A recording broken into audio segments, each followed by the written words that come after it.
Donald Trump loves this country. He's done more for you than you realize. And Jack Smith... What's an example of that? What's an example of that? Look it up. I'm not your secretary. This is the Republican Party in a nutshell, lashing out and shutting down after the slightest bit of pushback about Dear Leader. My point is, Jack Smith is targeting the man who has done more for you and the rest of the country, and therefore that makes Jack Smith a traitor, guilty of treason, a CIA mole, and he needs to be in jail. The mental gymnastics this man is performing and the leaps in his logic are both completely absurd, but we all know that these are the people Trump and the Republicans prey on. We won with poorly educated. I love the poorly educated. You're doing a great job, like on camera. Would that be something you're interested in? Oh yeah, here, take my card. Oh, sweet. You know what I might ask is just if you don't mind, just to show that you actually know what you're doing around the set. Would you mind just would you be able to shadow and kind of get coffee for people and take notes for people for a little bit before you get in front of the camera? Maybe we could work something out where you're like an assistant or something like that. You got my email, so you email me. I'll email you, and then maybe you could end up being an assistant, a secretary, or something like that. What's your name? Jason Selvig. I guess it turns out that guy might be my secretary. And he doesn't even realize that the tables have been turned and he's being insulted. Brilliantly, as always, by Jason Selvig of The Good Liars. I'm going to tell you why I support President Trump. He is a problem solver. In fact, I'm amazed of his genius. Second Amendment as well. I love that. God's gun, guts. Had everything. Yeah, look at you.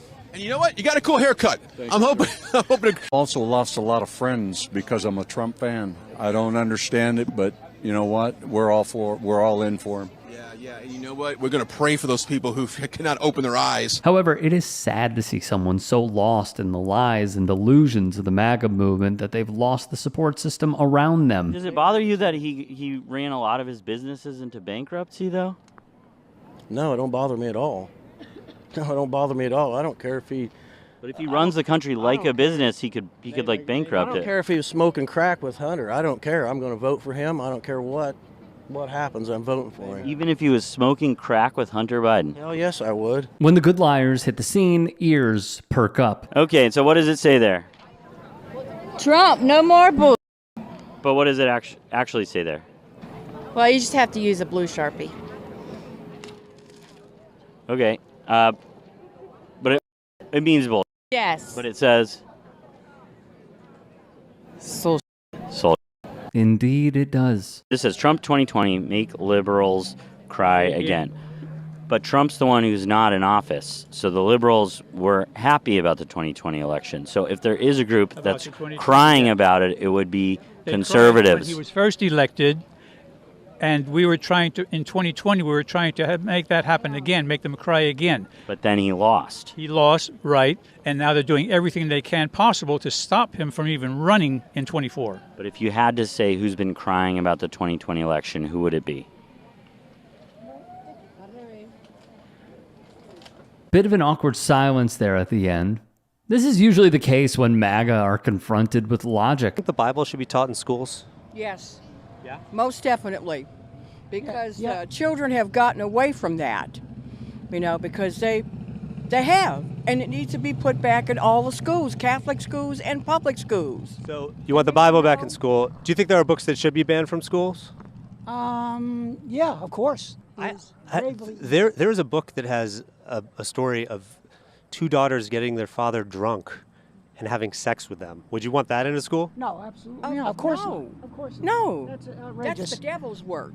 We don't want the devil's work in school. All right, well, there you have it. Talk to some people who want the Bible taught in school, but also want the Bible banned in school. So This is also a theme. Never forget when the pro-life Bible-thumping candidate Herschel Walker ran for Senate in the state of Georgia, and the Good Liars somehow, some way, got up on stage at a rally of his and advocated for the use of condoms. Walker fathered many children, some he does not have a great relationship with, and even, as conservatives do, paid for abortions to be had. These are things Walker fought against on the campaign trail. He would lose, of course. Consider yourself pro-life. 100%. God said, suffer the little children, for that such is the kingdom of God. So, every crime against a child is a big thing in God's eyes. And in the Bible, God kills 42 children by a bear attack because they made fun of someone for being bald. Yeah, and what's your point? It just doesn't sound very pro-life to me. Well, you know what? The thing of it is when you really... He killed children, 42 of them by a bear attack. Well, you could even go this. When the children of Israel taken over the land of Canaan, he said, wipe them all out. Okay. Women, children, everything. So we found some agreement that God is not very pro-life. No, God is pro-life. Oh. It just goes right over their head, doesn't it? These dudes are legit. A great way to support their work is going through their Patreon, watching them on Twitch, and hitting up their YouTube channel. Great work all around. Bravo.